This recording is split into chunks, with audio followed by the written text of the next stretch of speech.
जइयो आ जइयो हमरा भी भोग लगा जइयो।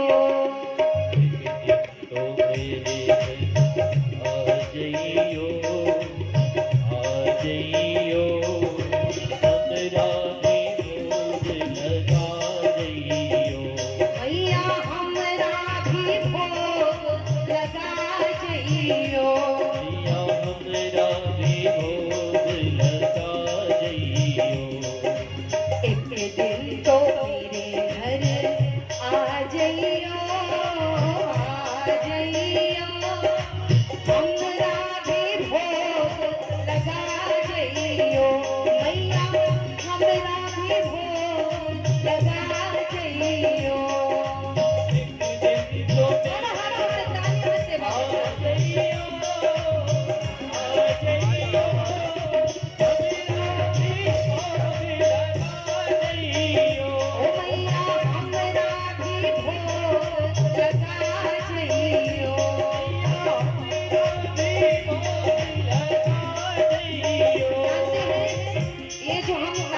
बजाते हैं ना, ये आपस में हमारे दोनों करतल जब टकराते हैं तो इसे कहा जाता है ब्रह्मनाद।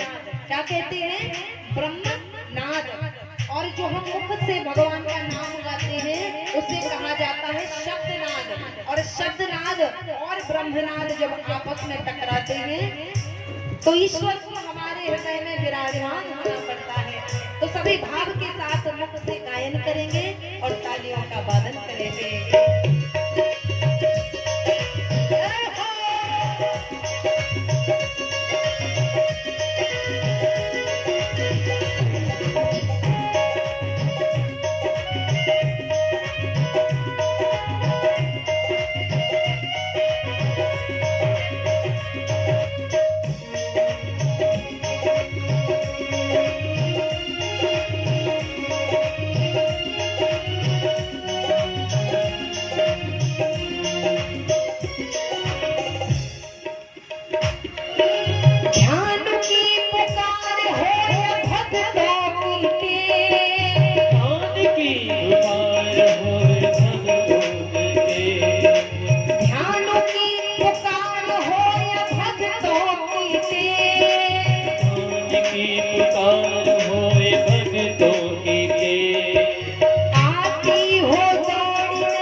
घर बड़ी दूर, किंतु तेरा बाल तुम आना जरूर, किंतु तेरा बाल तुम आना जरूर, किंतु तेरा बाल तुम आना जरूर, किंतु तेरे बाल तुम आना जरूर। तो दरस दिखा जइयो, दिखा जइयो, हमरा भी भोग लगा जइयो, भक्तों को दर्शन मैया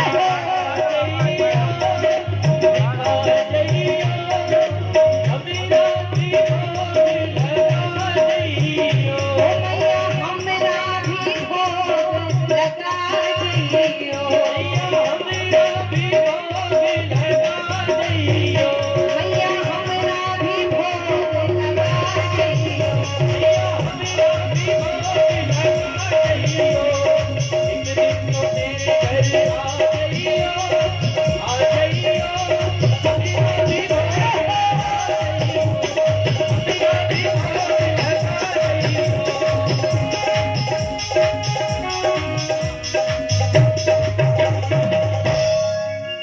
एक दिन तो मेरे घर आ जइयो, आ जइयो, हमरा भी भोग लगा जइयो, मैया हमरा भी भोग लगा जइयो। बोलिए शेरा वाली मात की, श्री हनुमान जी महाराज की, कृष्ण कन्हैया लाल की, व्यास जी महाराज की, सुखदेव जी महाराज की, सत्य सनातन धर्म की, सतगुरुदेव महाराज की, अपने अपने माता पिता की जय। आइए सभी अपने मन को एकाग्र करें, हृदय को साफ कर ले। हृदय में क्या है? ईर्ष्या, द्वेष, क्रोध, मोह। अच्छा, आपके घर में पहले से कोई रहता हो, फिर आप पुनः किसी को उस घर में रख सकते हो क्या? नहीं रख सकते। पहले से कोई अगर घर में रहता हो तो आप क्या किसी और को रख सकते हो? नहीं रख सकते। बिल्कुल ऐसे ही अगर हृदय हमारा साफ है, निर्मल है और खाली है, तब जाकर के परमात्मा के चरित्र, परमात्मा के सुंदर नाम को हम हृदय में विराजमान करा सकते हैं।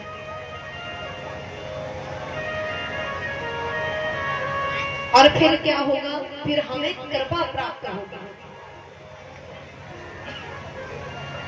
लेकिन एक बात यहाँ पर पुराणों में लिखी हुई है कि परमात्मा की कृपा हमें तब प्राप्त होती है जब हम कर्म करते हैं, और कर्म करने के बाद ये नहीं सोचते कुछ मिलेगा या नहीं मिलेगा। केवल कर्म की प्रधानता जो मनुष्य समझता है, प्राथमिकता कर्म को देता है, उसे सदैव सफलता प्राप्त होती है। क्यों? क्योंकि हमारे शास्त्रों में लिखा है क्या? उद्यमं साहसं धैर्यं बुद्धि शक्ति पराक्रमः षड एते यत्र विद्यन्ते तत्र देव सहायकः।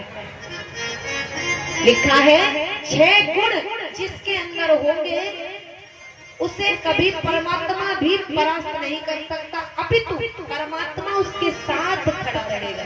कौन से 6 गुण?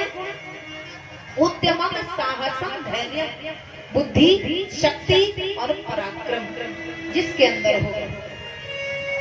उद्यम किसे कहते हैं? मेहनत। जो किसान करते हैं ना खेतों में, उसे उद्यम कहा जाता है, मेहनत। और जो भी मेहनत करे उसके उस कर्म को उद्यम कहा जाएगा। और बोले दूसरा, उद्यमं साहसम। साहस का परिचय कौन देता है? बोले बॉर्डर पर जवान देते हैं, सैनिक देश की रक्षा में अपना सर्वस्व लगा देते हैं, सर्वस्व लगा देते हैं। बोले साहस का परिचय देते हैं जवान। और धैर्य, तीसरी चीज क्या है? तीसरा गुण कौन सा है? बोले धैर्य। अगर परमात्मा ने लिख दिया कि ऐसा होगा तो धैर्य रखो, प्रतीक्षा करो, कर्म करके उतावले नहीं होना है, धैर्य को नहीं छोड़ना है। और धैर्य का परिचय कौन देते हैं? बोले ऋषि, मुनि, तपस्वी, योगी, ध्यानी। धैर्य धारण कर लेने पर परमात्मा प्रसन्न हो जाते हैं। और बोले बुद्धि, शक्ति, पराक्रम, ये 6 गुण जिसके अंदर होंगे परमात्मा भी उसका कार्य पूर्ण होने से रोक नहीं सकते, साथ खड़े हो जाते हैं। तो सभी, वैसे भी कहा गया है, गीता में लिखा है कर्म करो, लेकिन कर्म करने के बाद फल क्या मिलेगा इसका विचार मत करो, इस विचार को त्याग दो।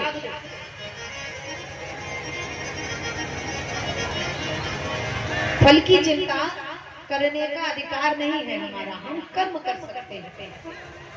लेकिन एक बात जरूर है, कर्म करना क्या है? किसी का गला काटना भी कर्म है, किसी की जेब काट लो वो भी कर्म है, चोरी कर लो वो भी कर्म है। लेकिन बोले ऐसे कोई उल्टा सीधा कर्म नहीं करना है। जैसे एक चोर से कहा तुम चोरी करते हो, तुमको जेल हो जाएगी। बोले अरे, एक साधु के मुख से हमने सुना था कर्म करो, फल की इच्छा ना करो। बोले कर्म कर रहा हूँ, चोरी करके कर्म ही तो कर रहा हूँ। बोले फल की इच्छा मैंने की नहीं, क्योंकि साधु के मुख से सुना था। तो बोले ऐसी बात सुन करके अपने मन से गढ़ करके बना करके नहीं करने चाहिए। बोले कर्म क्या करना चाहिए, पहले इसका ज्ञान लो। बोले पहले इसका ज्ञान लो, हमें कौन सा कर्म करना है और किससे हमारा उद्धार होगा, किससे हमें मुक्ति प्राप्त होगी, तब हमें कर्म करना है। तो श्रेष्ठ कर्म करने का ज्ञान कहाँ मिलेगा? बोले प्रांगण में मिलेगा, गुरु के चरणों में बैठकर मिलेगा, संतों की संगति से मिलेगा, सत्संग से मिलेगा। क्यों? क्योंकि बाबा तुलसीदास जी कहते हैं बिनु सत्संग विवेक न होई, बिनु सत्संग विवेक न होई, राम कृपा बिनु सुलभ न सोई, राम कृपा बिनु सुलभ न सोई। बोले सत्संग में नहीं जाएंगे तो विवेक की वृद्धि नहीं होगी। विवेक क्या है? हमारा कल्याण कैसे होगा और हमारा जीवन नष्ट कैसे होगा, इसका ज्ञान हो गया, विवेक की वृद्धि हो गई। जिसे अपने कल्याण का मार्ग पता चल जाए, जिसे भगवान ही श्रेष्ठ है ये बात पता चल जाए, उससे विवेक की जागृति हो गई। तो इसका ज्ञान कहाँ मिलेगा? बोले प्रांगण में मिलेगा। और ऐसी साक्षात जगत जननी भवानी अम्बा की गोद में बैठकर के हम कथा श्रवण कर रहे हैं। ऐसे पुनीत पवित्र क्षेत्र पर बैठकर के हमारा कल्याण निश्चित हो गया है, भाग्य का उदय हो गया।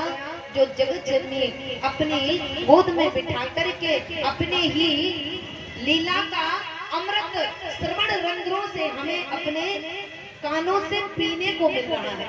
अच्छा, कथा को कहाँ से पिया जाता है? किसी फल के रस को हम मुख से पीते हैं, लेकिन कथा, सत्संग, कीर्तन, भजन, इस रस को कहाँ से पीते हैं? कानों से। और कानों से पी करके हमने यहाँ से पिया, यहाँ से निकाल दिया तो कल्याण नहीं होगा। कल्याण कैसे होगा? यहाँ से पिया और यहाँ से भी पिया और यहाँ धारण कर लिया, तब कल्याण होगा।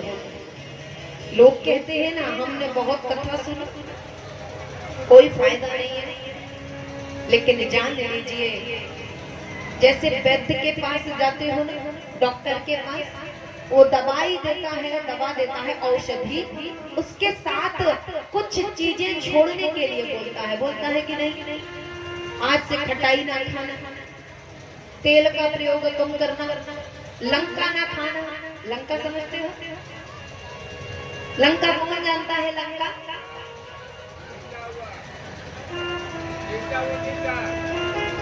क्या बात है? बोले लंका ना खाना यानी मिर्च ना खाना, मिर्चा बोले नहीं खाना, छोड़ देना, तब ये औषधि आपके ऊपर पूरी तरह से असर करेगी।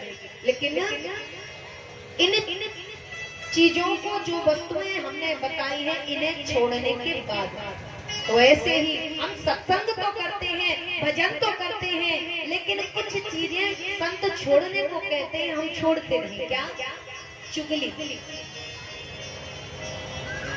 जानते हैं, श्रीमद् भागवत महापुराण के अंदर लिखा है क्या? बोले परीक्षित से धर्म ने कहा। किसने कहा?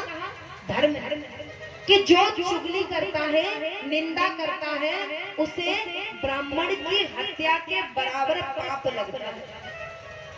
किसकी हत्या? ब्राह्मण की हत्या। और जो 5 बड़े पापों में आती है, 5 बड़े पाप कौन से हैं? ध्यान से सुनिएगा। बोले सोने की चोरी, जो स्वर्ण है ना, सोना, बोले इसकी चोरी।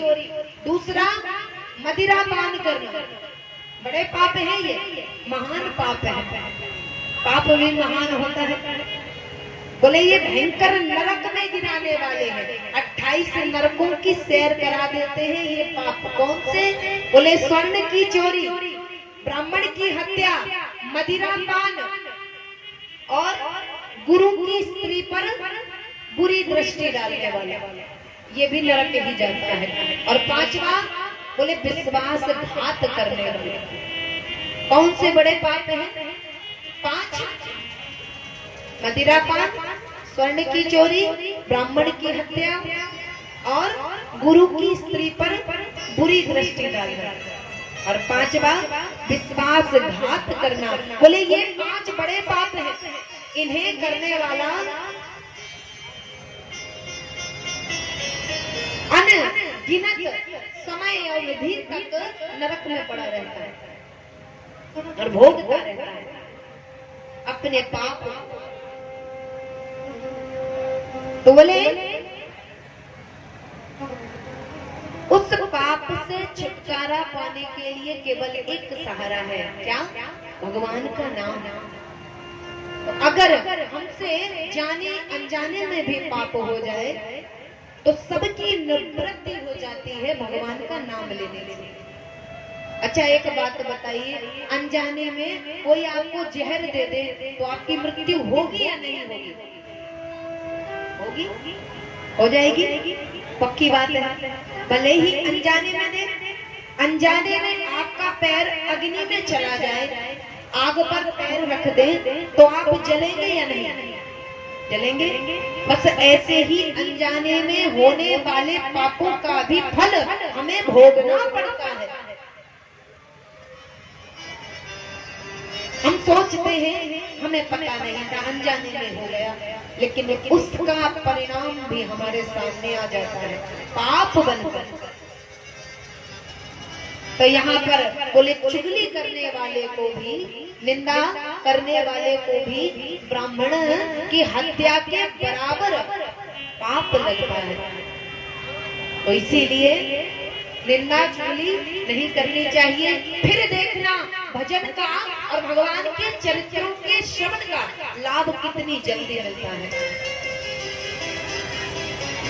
पर इन पाप को जो हमारे हृदय में बैठे हैं, इन्हें पहले निकालना होगा। किसी की निंदा ना हो, ईर्ष्या ना हो, छोटी छोटी बात पर क्रोध ना आए। जानते हैं क्रोध सबको आता है, पर जिसके अंदर संयम है, क्रोध को छुपाने की, दबाने की शक्ति है, उसे क्रोधी नहीं कहा जाता। तो भगवान के नाम को जपने वाले को सरल हो जाना चाहिए। तो आइए सभी भाव से आज जगत जननी के इस पावन पवित्र पुराण श्रीमद् देवी भागवत महापुराण में हम सभी प्रवेश करते हैं। बोलिए जगदम्बा मैया की। इस पुराण के अनुसार श्रीमद् भागवतम यस्तु पठेत्वा शृणुयादपि श्लोकार्धं श्लोकपादं वसायाति परमं गति। यहाँ पर इस पुराण के अंतर्गत कहा गया है, इस श्रीमद् देवी भागवत के अंदर विराजमान माँ जगत जननी की 3 शक्तियां हैं, परा, पश्यंती और वैखरी। और चौथी जो शक्ति है जगत जननी की, हमारी आदि शक्ति भवानी की, वो है मध्यमा। बोले ये 4 रूपों में हमारे अंदर विराजमान रहती हैं, हम पर कृपा करने के लिए सदैव तत्पर रहती हैं। ये अष्टभुजी और बोले 18 भुजाओं में भी हमारे कष्ट का निवारण करने के लिए प्रकट हो जाती हैं जब हम उन्हें पुकारते हैं। और यहाँ पर बोले इस पुराण के अंदर श्री कृष्ण द्वैपायन वेद व्यास जी ने कहा है, क्या बोले इस पुराण का कोई आधा श्लोक भी अगर बोल दे तो उसके पाप छूट जाते हैं। श्लोक आर्धम, श्लोक पादम, बोले एक श्लोक बोले, आधा श्लोक बोले, आधे से भी आधा श्लोक बोले, उसके पाप पुंज, पापों का समूह नष्ट हो जाता है। और जान लीजिए आप तो यहाँ 7 दिनों में इस पूरे पुराण को श्रवण करेंगे तो कल्याण होगा ना, लेकिन कैसे होगा? अपने घर से अपने मन को खींच लाना, तब कल्याण होगा। क्या करना है? बोले अपने घर से अपने मन को खींच कर लाओगे तब कल्याण होगा, ऐसे नहीं होगा। बोले अरे कितना बज गया है, भोजन भी बनाना है। बात सही है, सर्दी का समय है और आप सोच भी रही होंगी तुम्हें तो कोई काम धंधा है नहीं, अपना उठाया पुराण और निकल गई। हमारे घर में तो बच्चे हैं, पूरे परिवार को देखना है, लेकिन फिर भी जानते हैं आपका ये समय कीमती हो गया। अगर आप घर में होते तो क्या ऐसे एकांत में बैठे होते जगदम्बा के चरित्र को श्रवण करने के लिए? नहीं, लेकिन आप आज यहाँ पर उपस्थित हो तो आपके कर्ण पटल को भेद करके जगत जननी की कथा आपके हृदय में प्रवेश कर रही है। लेकिन अगर आप घर में होते तो ये संभव नहीं था। तो ये समय आपका उपयोगी बन गया, कीमती हो गया। बोलिए जगदम्बा मैया। तो सभी इस पुराण को बड़े भाव से श्रवण करें, मनन करें। जानते हैं जो श्रवण करके मनन करता है, क्या करता है? श्रवण करके मनन करता है, उसका कल्याण निश्चित होता है। मनन कैसे होता है? आपको 10 साल पहले किसी ने थप्पड़ मार दिया, आपके रिश्तेदार ने, आपके पड़ोसी ने क्या मार दिया? उत्तर तो दो, क्या मार दिया? थप्पड़ मार दिया। तो याद रहता है ना, इससे बदला लेना है, इसने मुझे भरे बाजार में या सबके सामने थप्पड़ मारा था। आज भी उस थप्पड़ की जलन याद है, याद रखते हैं ना? तो यानी कि हम उस घटना का मनन कर रहे हैं। तो ऐसे ही अगर हम भगवान के चरित्र का मनन करें, ईश्वर के चरित्र का, लीला का मनन करें, कैसे कथा सुनी थी, कब सुनी थी, कथा में क्या बताया गया था। तो इसे कहते हैं मनन। और हम जब मनन करते हैं तो परमात्मा की कृपा अकस्मात हमें प्राप्त हो जाती है। तो जगत जननी आज हम पर कृपा करने के लिए, और इसका कारण कौन है? बोले ऋषि मुनि, बोले नैमिषारण्य की भूमि, नैमिषारण्य तीर्थ की भूमि पर 88,000 ऋषिगण बैठे हैं। क्यों बैठे हैं? 88,000 ऋषिगण क्यों बैठे हैं? माता जी कह रही है हमें नहीं पता क्यों बैठे हैं। 88,000 ऋषिगण इसीलिए बैठे हैं कि कलयुग का प्राणी बड़ा झूठा होगा, आलसी होगा, नास्तिक होगा, चुगलखोर होगा, पापी होगा। इसका कल्याण कैसे होगा? तो बोले यह श्रीमद् देवी भागवत पुराण ही इन कलयुग के पापियों का उद्धार करने के लिए गर्जना कर रही है। लेकिन श्रवण तो करें। चिरायते का काढ़ा कड़वा होता है, लेकिन अगर पी लिया जाए, अगर हम उसे पान कर लें तो हमारे रोग को जड़ से निकाल करके फेंक देते हैं। कड़वी औषधि हमारे रोग को जड़ से उखाड़ करके फेंक देती है। अगर हम सेवन करें तो मन लगता नहीं है। ये जो मन है इसकी गति इतनी तेज है, किसी वैज्ञानिक ने मन की गति यानी चाल का पता नहीं लगा पाया कि कितनी रफ्तार से दौड़ता है मन। सबकी गति का ज्ञान हो गया। बोले हवाई जहाज की गति का पता चल गया, ट्रेन की गति क्या है, हर वाहन की गति का पता चल गया, लेकिन मन की गति का पता अभी तक किसी ने नहीं चला। आज यहाँ है, माताओं का मन अभी मायके में पहुंच जाए। अरे मम्मी के यहाँ बढ़िया कथा सुनी थी, एक बाबा जी आए थे वृंदावन से या कहीं से, चित्रकूट से, जहां से भी आए हैं, पहुंच गया। कितना तेज दौड़ता है। तो इसे पकड़ने की पहले आदत डालनी पड़ती है। क्या करना पड़ता है? आदत डालनी पड़ती है। और जब आदत पड़ जाए तो मन जहां लगाओगे वहीं पर लग जाएगा, क्योंकि मन ही बंधन का कारण है और मन ही मोक्ष का कारण है। आप कहते हैं ना मोक्ष चाहिए, मोक्ष चाहिए, लेकिन आपका मन ही कारण है। आपका मन अगर प्रबल है, आप अपनी इंद्रियों को पकड़ते हैं। इंद्रियों का राजा कौन है? मन। जिसका मन पर नियंत्रण हो गया वह सबसे बड़ा साधु, सबसे बड़ा सन्यासी और सबसे बड़ा बैरागी हो गया। तो मन को बस में करने की आदत डालनी चाहिए। मन ही बंधन का कारण है, मन ही मोक्ष का कारण है। आपने साधुओं के कपड़े पहन लिए, घर छोड़कर चले गए, बीवी बच्चों को छोड़ दिया, पत्नी विलाप करती रही, आप घर छोड़कर चले गए। लेकिन जब आप जंगल में भी पहुंचे तो वहां पर खोज रहे हैं, अरे हमारा मृग चर्म कहाँ गया, अरे हमारा कमंडल कहाँ गया, बड़ा महंगा था। तो फिर आप अभी भी बंधन में हैं, आपका मोक्ष नहीं हो सकता। आगे की कथा में आप श्रवण करेंगे, जानते हैं क्या? आगे की कथा में आप श्रवण करेंगे कि गृहस्थी को सबसे अच्छा बताया गया है। जब जनक जी और सुखदेव जी की वार्ता होगी ना, तो बोले विवाह करना सबसे अच्छा है, जानते हैं। लेकिन गृहस्थी धर्म कब अच्छा है जानते हैं? सबसे अच्छा है सन्यासी साधु बैरागियों से भी अच्छा गृहस्थी धर्म है। और गृहस्थी धर्म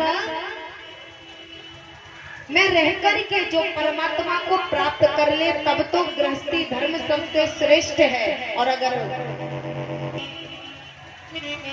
गृहस्थी धर्म में रहकर के भी आप परमात्मा को भूल गए तो सबसे बड़ा नरक है क्या?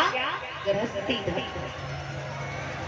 तो यह विवाह यह परिवार को पालना ये नर्क हो गया। आपको कुछ नहीं करना है, केवल केवल भगवान का नाम स्मरण करना है बस।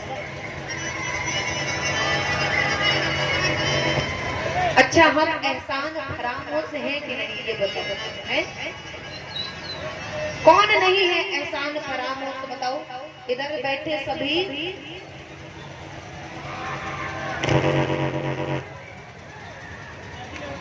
यहाँ पर उपस्थित सब अपने ईश्वर के कर्ज के नीचे दबे हुए हैं। उसने वायु दी ऑक्सीजन के रूप में, प्राण वायु कहा जाता है ऑक्सीजन, लेकिन पैसा नहीं लिया। अभी कोरोना में सिलेंडर बिक रहे थे, जिसने नहीं खरीद पाए उनके परिवार वाले ऊपर पहुंच गए। और यही ऑक्सीजन जब से आप जन्म लेकर आए हो, कितनी ग्रहण कर चुके हो पता है?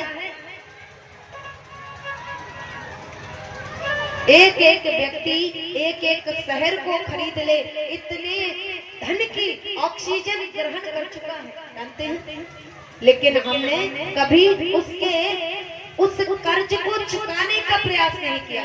जो जल पीते हो ना, जल 24 घंटे ना मिले तो छटपटाने लगते हो, चाहे गंदा मिल जाए ग्रहण कर लूं, नहीं तो प्राण निकल जाएंगे।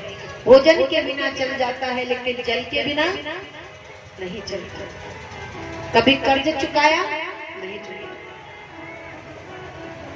अग्नि, ये जो तत्व हमें प्राप्त है, और तो और ये भूमि जिस पर विराजमान है,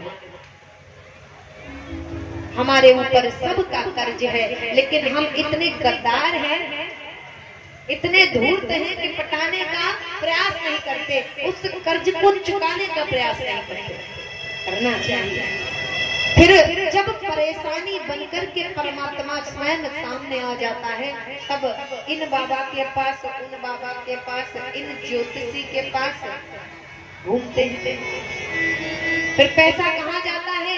या तो काला कोट वाला पैसा ले जाता है, या सफेद कोट वाला ले जाता है, और जो बचता है वो खाकी वर्दी वाला ले जाता है।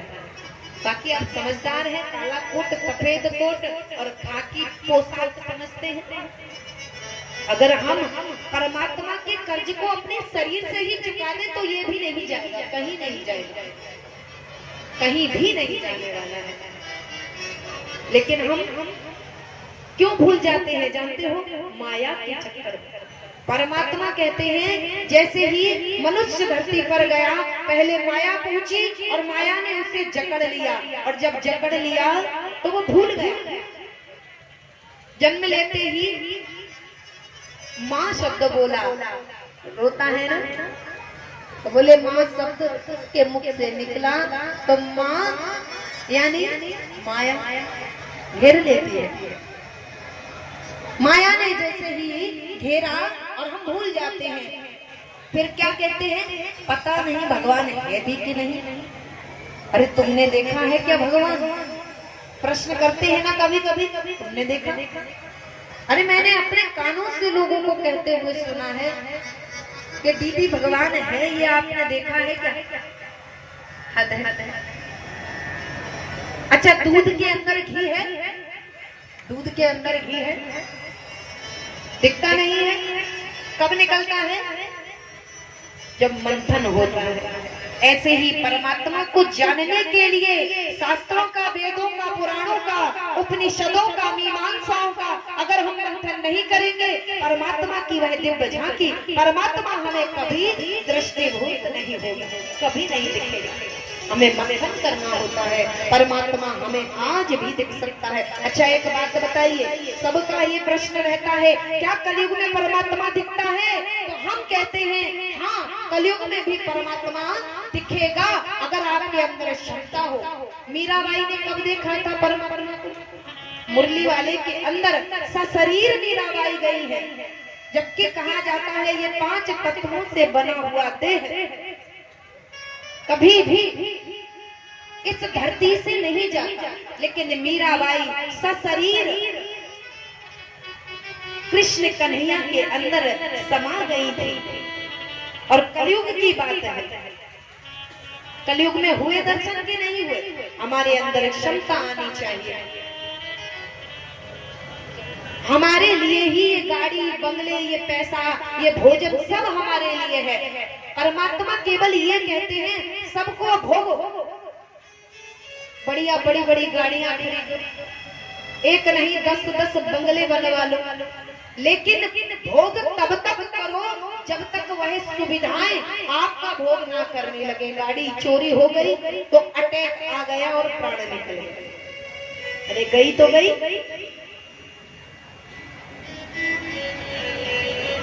क्या तुम परमानेंट अपना नाम लिखा कर आए थे क्या? बोले भोगो, पर उसके वशीभूत नहीं होना है, उसके बस में नहीं होना है। सब भोगो को सब तुम्हारे लिए है, लेकिन जब तक भोगो, जब तक वे सुविधाएं तुम्हारा भोग ना करने लगे, धन गया जाने दो, और कर्म के द्वारा और प्राप्त हो जाएगा। मेहनत की वस्तु जिसमें हमने कर्म किया हो, कर्म का फल कहीं जाता नहीं है। अच्छा हो या कर्म बुरा हो, उसका परिणाम, उसका फल हमें प्राप्त अवश्य होता है।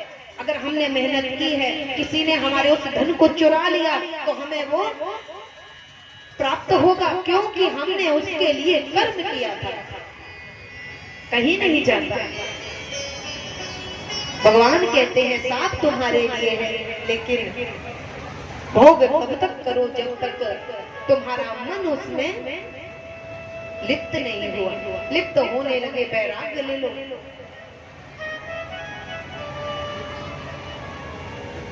और जो भोग करने के बाद भी उसके मोह में नहीं पड़ता, वही वैरागी है। आप सब वैरागी हैं अगर आप वस्तु का भोग करें लेकिन उसके बंधन में ना पड़े। हमारी मैं मेरा मुझे ये सब छोड़ दे तो आपसे बड़ा वैरागी कोई नहीं। प्रत्येक वह व्यक्ति वैरागी है जिसके अंदर बंधन और मोह नहीं है। भोग करो, भगवान ने सब आपके लिए दिया है, लेकिन ये याद रखो कि मुझे सब छोड़ के जाना है। अच्छा, किसी को पता है क्या कब चले जाएंगे? नहीं पता। क्या पता आज यहाँ पर सब उपस्थित हैं, इसमें से जाने किसका कल ही अंत हो। क्या पता मैं यहाँ पर आज विराजमान हूँ, कल यहाँ बैठने के लिए शरीर में प्राण ही ना रहे, किसी को नहीं पता। क्योंकि भगवान ने 6 वस्तुएं अपने हाथ में रखी है। क्या? हानि, लाभ, जीवन, मरण, यश और अपयश। हानि भी हमें परमात्मा की कृपा से प्राप्त होती है, लाभ भी हमें परमात्मा की ही कृपा से मिलता है, और जीवन परमात्मा देते हैं, मरण भी करने वाले वही है, और यश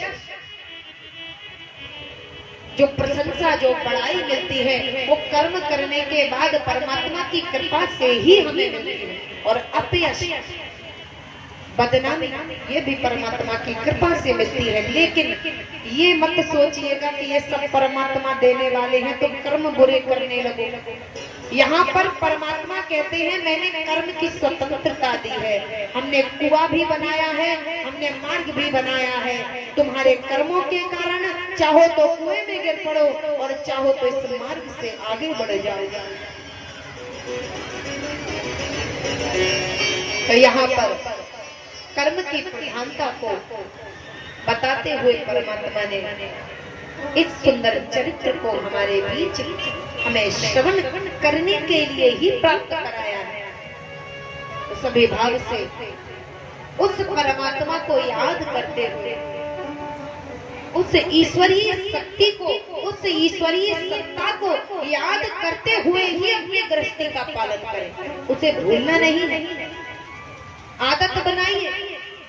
बुरी आदतें तो बड़ी जल्दी पड़ जाती हैं। एक एक दाना लेते हुए और फिर सीधा और ये गए, आदत बन गई है। बुरी है लेकिन आदत है। एक घूंट लिया और फिर इतना। और कहाँ पड़े हैं? नाली। इतना बड़ा बड़ा चढ़ा जाते हैं, फिर कहाँ पड़े हैं? नाली। तो ये बुरी आदतें हैं। हमने 4 बार 10 बार किया तो हम आदी हो गए। क्या परमात्मा के नाम को बिना इच्छा के, बिना मन के भी हम लेंगे तो क्या आदी नहीं होंगे?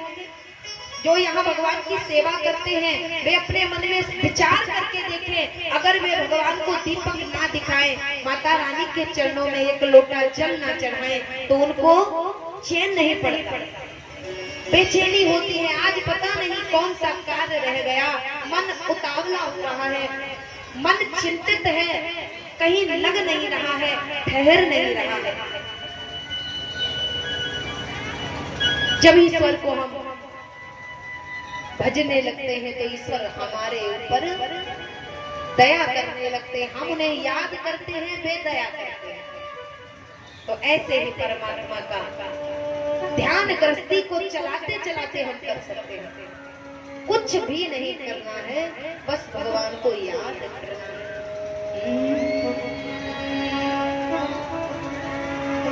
प्रभु हम भी शरणागत हैं,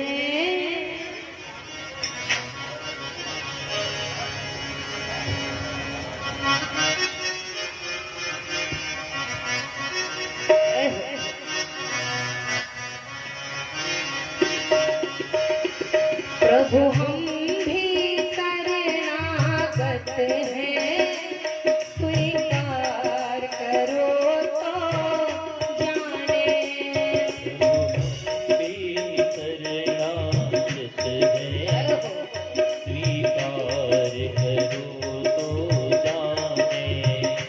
प्रभु हम भी शरणागत हैं, स्वीकार करो तो जाने। प्रभु हम भी शरणागत हैं, स्वीकार करो तो जाने।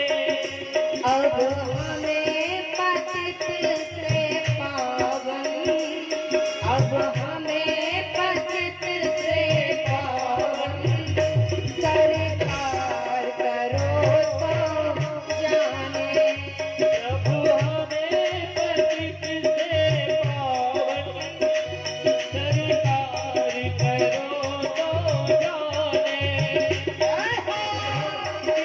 शरणागत हैं, स्वीकार करो तो जाने।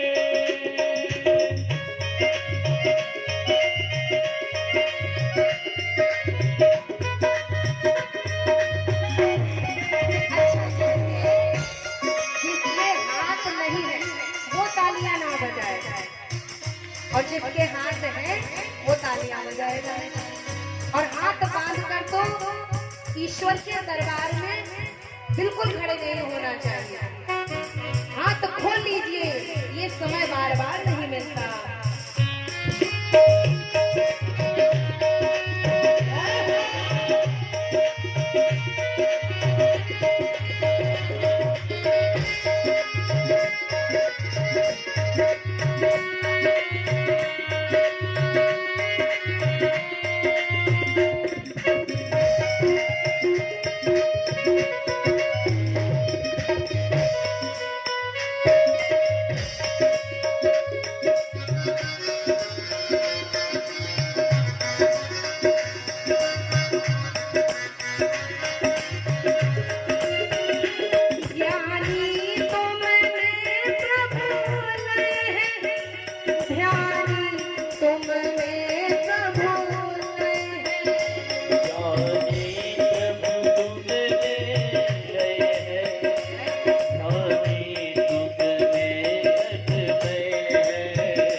सरकार करो तो जाने। बोलिए जगजननी मैया की जय। सभी अगर हृदय में ये भावना रखें कि हम मूर्ख हैं, क्या है? मूर्ख हैं, तो परमात्मा कृपा करते हैं। जानते हैं हम हाथ क्यों उठाते हैं? सभी माताओं को पता होगा, जैसे छोटा बालक हो या बालिका हो, आप खड़ी है और वह छोटी सी बालिका या बालक आपको जब कहे कि हमें गोद में उठा लो, तो क्या करता है? आप खड़े हो और वह नन्हा सा बालक है या बालिका, छोटा सा बच्चा आपसे हाथ उठाकर कहता है ना, गोद में ले लो। आपने ध्यान दिया होगा, गोद में उठा लो हमें, कहता है ना। तो ऐसे ही हाथ उठा करके समर्पण कर देना चाहिए। हम भी छोटे हैं, अज्ञानी हैं, मूर्ख हैं, हमें उठा लो, अपनी गोद में उठा लो। हे प्रभु, हे ईश्वर, हे जगत जननी माँ भवानी, हमें गोद में उठा लो। क्यों? क्योंकि ये भव सागर है ना, बड़ा गहरा है। इसमें पहले डूब जाते हैं और डूबने के बाद क्या होता है? बोले माया का जो जाल है ना, जो मछुआरे फेंकते हैं ना मछलियां पकड़ने के लिए, यहाँ तो सब जानते होंगे जाल को, जानते होंगे बड़े अच्छे से। हमारे जीवन की ये विडंबना देखो, हमने आज तक मछली पकड़ने वाला जाल नहीं देखा, और मुझे लगता है इधर ऐसा कोई परिवार नहीं होगा जिसने जाल न देखा हो। मछलियां भी देखी, हमने कभी मछली को स्पर्श भी नहीं कर पाए। अगर आपकी कृपा हुई तो मछली को स्पर्श करा देना। क्यों? क्योंकि वह भी भगवान मत्स्य है। कौन है? भगवान ने मछली के रूप में कौन सा अवतार लिया था? मत्स्य अवतार। मछली बनकर के परमात्मा आए थे। तो बोले पहले तो भव सागर में डाल देते हैं, फिर जाल माया का हमें पकड़ लेता है। तो प्रभु अज्ञानी है, मूर्ख है, आप हमें उठा लीजिए। और हे परमात्मा, ये भी प्रार्थना करना चाहिए, हे परमात्मा मैं आपको पकड़ूं तो मुझ पर भरोसा ना करना। क्यों?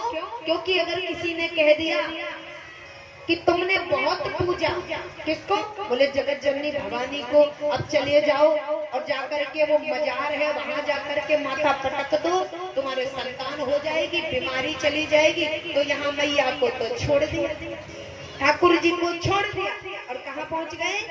मजार पर पहुंच गए। धर्म परिवर्तित कर दिया, छोड़ दिया अपने परमात्मा को। एक बात बताओ, माता पिता 2, 4, 10 होते हैं क्या? एक ही तो जोड़ा होता है माता पिता। ऐसे ही सनातन धर्म है, अपना जो धर्म है वो उसके लिए श्रेष्ठ होना चाहिए। जिस धर्म में आप जन्म लेकर आए हो वो आपके लिए श्रेष्ठ है।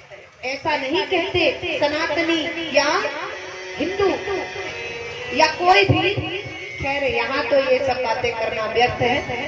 तो बोले कि किसी का धर्म बेकार है, निकृष्ट है, ऐसा नहीं है।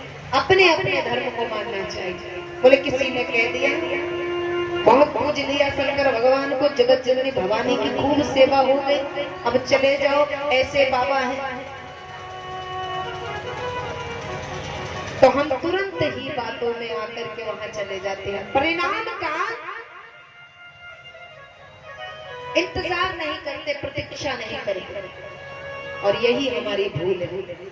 हम कर्म करते हैं फिर छोड़ करके चले जाते हैं, परिणाम का जब समय आता है तो हम परिणाम की प्रतीक्षा नहीं करेंगे। यही तो गलती है, ये भूल है। परमात्मा कहते हैं पहले हम अपने भक्त को बर्बाद कर देते हैं। भक्त के जीवन में संकट जरूर आते हैं। क्यों? क्योंकि सत्य परेशान होता है पर पराजित नहीं होता। परेशान होगा, आप धर्म कीजिए। एक कहावत है ना, होम करते हाथ जलना, कहावत है ना। अच्छे कार्यों को करने के लिए जब हम आगे बढ़ते हैं, जब अग्रसर होते हैं, तो संकट हमारा पीछा करते हैं, विघ्न हमारा पीछा करते हैं, ये निश्चित है। तो अच्छे कार्यों को करते समय हमें विचार केवल ये करना चाहिए कि हमें धर्म करना है। होता है ना, किसी की सहायता के लिए पहुंचे, किसी के यहाँ झगड़ा हो रहा था और पहुंचे और बीच में एक दो लठ हम में भी पड़ गए। होता है ना, बीच बचाव के लिए गए, अरे मत मारो, किसी स्त्री को मारना नहीं चाहिए, अरे बालक को मत मारो, बीच में गए, बीच बचाव में दो चार लठ हम में भी पड़ गए और बस लहू लुहान हो गए। और एक बात और है, परमात्मा कहते हैं कि पहले मैं अपने भक्त को बर्बाद कर देता हूँ, परीक्षा लेता हूँ। भाई छोटी सी नौकरी के लिए हम परीक्षा देने जाते हैं, कितनी मेहनत करते हैं, तब परीक्षा देते हैं, सफल होंगे या नहीं होंगे निश्चित नहीं है। तो क्या परमात्मा की भक्ति कोई साधारण है? परमात्मा का दरबार द्वार, उनकी शरण कोई साधारण नहीं है। यहाँ भी परीक्षण होते हैं, जो सफल होते हैं वे आगे बढ़ जाते हैं, जो शंका में पड़ जाते हैं वे पड़े ही रह जाते हैं। परेशानियां आती हैं लेकिन धर्म को नहीं छोड़ना चाहिए। जब हम धर्म को नहीं छोड़ते तो धर्म हमें नहीं छोड़ता। परमात्मा कहते हैं पहले मैं परेशान करता हूँ, जब मेरा भक्त हारता नहीं है, पराजय को स्वीकार नहीं करता, फिर मैं उसका दास बन जाता हूँ। कौन बन जाता हूँ? सेवक बन जाता हूँ, दास बन जाता हूँ। कब बनता हूँ? जब हम समर्पण कर देते हैं कि प्रभु आप हमारे सब कुछ हो, तब इधर भगवान की माला चल रही है, उधर कह दिया गोभी की सब्जी बना लेना, और इधर क्या हो रहा है? माला हो रही है। परमात्मा में ध्यान ही नहीं है। यहाँ भगवान के ध्यान में बैठे हैं, अरे द्वार पर कोई है देखो, द्वार पर आवाज आई, किसी ने आवाज लगाई है द्वार खोलो, और यहाँ माला चल रही है, भगवान की पूजा कर रहे हैं और ध्यान है नाती जो खेल रहा है ऐसा ना हो ये गिर जाए, तो नाती पर ध्यान है। यहाँ घंटी चल रही है, नाती को ऐसे देख रहे हैं। समर्पण इसे कहते हैं। द्रौपदी जी ने क्या किया? अपने चीर को एक हाथ से पकड़ लिया और दूसरे हाथ से गोविंद को बुला रही थी। परमात्मा ने कहा अभी तुम्हें अपने ऊपर विश्वास है कि मैं अपने चीर को दुशासन से, अपनी लज्जा को मैं बचा सकती हूँ। तो यहाँ पर द्रौपदी जी ने चीर पकड़ा है और एक हाथ से बुला रही है, क्या? गोविंद चले आओ, गोपाल चले आओ, गोविंद चले आओ, गोपाल चले आओ, गोविंद चले आओ, गोपाल चले आओ,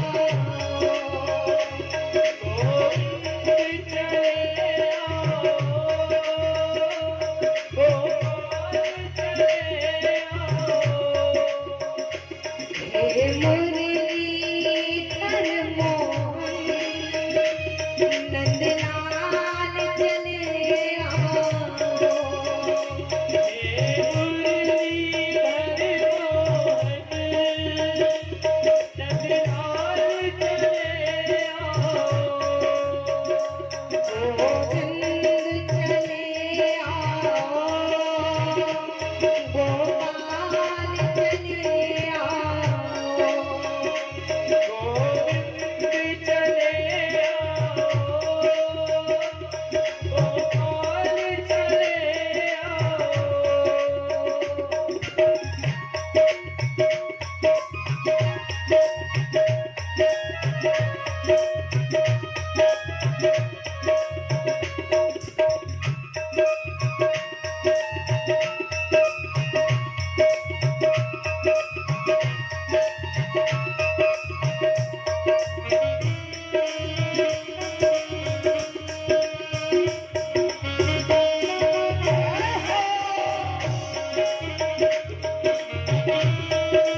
अपने ऊपर भरोसा था। तब जाकर के एक हाथ से चीर को पकड़ा, दूसरे हाथ से पुकारा। जब द्रौपदी को पूरी तरह से लगा कि मैं अपनी लाज, अपने वस्त्र को दुशासन के हाथ से नहीं छुड़ा सकती, तब जाकर के दूसरा हाथ भी छोड़ दिया और दोनों हाथ उठा लिया। जब दोनों हाथ उठाए हैं, हाथ उठाने में देर नहीं लगी और वहां पर परमात्मा को आने में देर नहीं लगी। इसे विश्वास कहते हैं। आप बच्चों की सेवा कीजिए, पति की सेवा कीजिए, परिवार का पालन पोषण कीजिए, लेकिन कैसे? कर से कराम करो विधि नाना, मन राखो जहाँ कृपा निधाना। ऐसे कर्म करो विधि नाना, मन राखो जहाँ कृपा निधाना। परमात्मा क्या कहते हैं? कोई भी कर्म करो, परिवार का पालन पोषण करो, अपनी दुकान चलाओ, व्यापार करो, कुछ भी करो, लेकिन शरीर से करो। बोले शरीर संसार को दे दो, ये जो मन है, जो हृदय है, ये मुझे दे दो, बस कुछ नहीं करना है। कर्म करते करते मुख से केवल भगवान का नाम निकले। भगवान का नाम कब निकलेगा? जब यहाँ भगवान बैठा हो।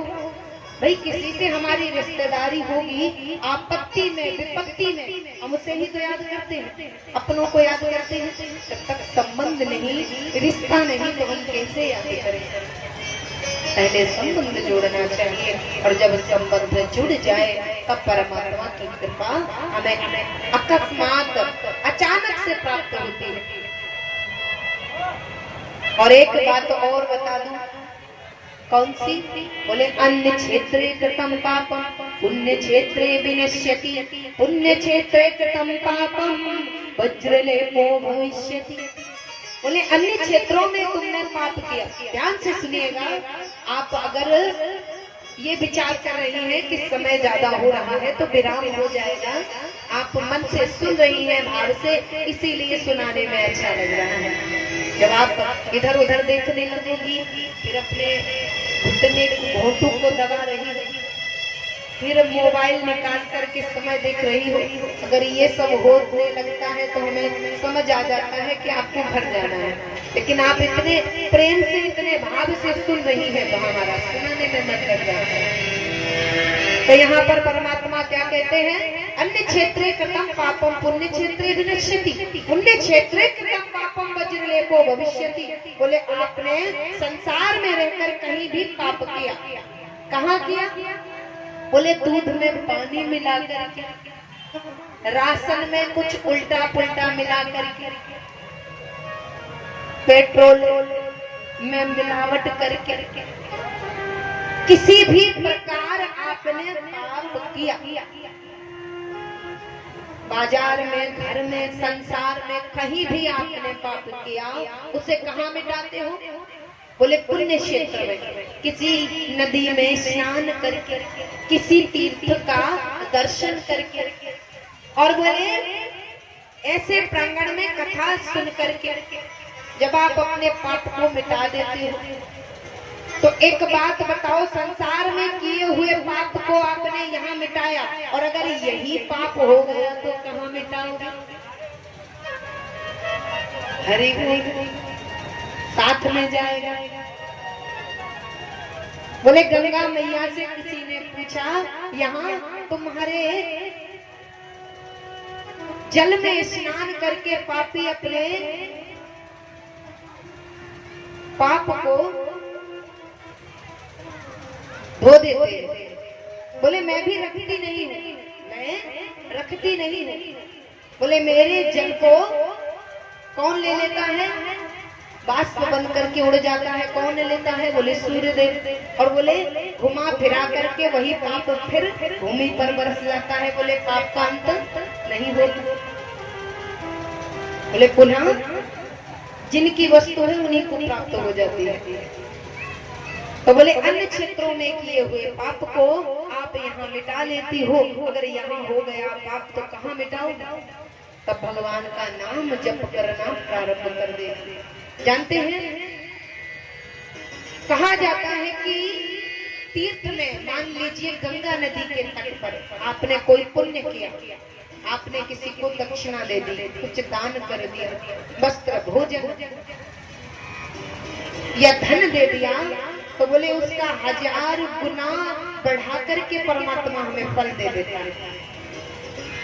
और अगर गंगा के किनारे पाप हो जाए तो भाई बढ़ाने की महिमा है तीर्थों की, पुण्य हो या पाप, अगर आप पाप कर दोगे वह भी तो 1000 गुना बढ़ाकर मिलेगा। घर में हुआ तो 100 गुना, किसी मंदिर पर प्रांगण में हो गया तो 1000 गुना फल मिलेगा।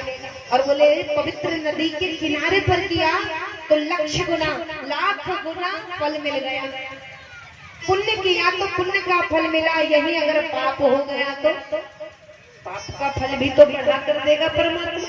भाई तीर्थ की, प्रांगण की, मंदिर की, पवित्र स्थान की बढ़ाने की महिमा है तो बढ़ेगा। तो इसीलिए कहा जाता है पुण्य क्षेत्र में प्रयास करो कि आपसे पाप ना हो। पाप कैसे? बोले कथा सुनने आए, कथा में संसार की बातें करने लगे, अरे बहन बड़े दिनों में मिली, चलो कथा के बहाने मिली तो सही, तो बात कर लो बहू कैसी है, सेवा एवा करती है कि नहीं, लड़का कुछ खर्चा पानी देता है कि नहीं। अब उसी बात में लगी है दोनों, चोच चक चक चक चक चक चक हो गई कथा। तो बोले यहाँ पर जो पाप होगा उसका फल भी इतना मिलेगा। और आपने जब बात करने लगी तो आपने कौन सी भूल कर दी, दूसरे को कथा नहीं सुनने, हो गया पाप। आप बात करने लगी, उसका मन भटक गया, जो ध्यान से सुन रहा था, तो आपको ही उसका पाप मिल गया। और आप अपने साथ कहाँ ले गए? अपने घर।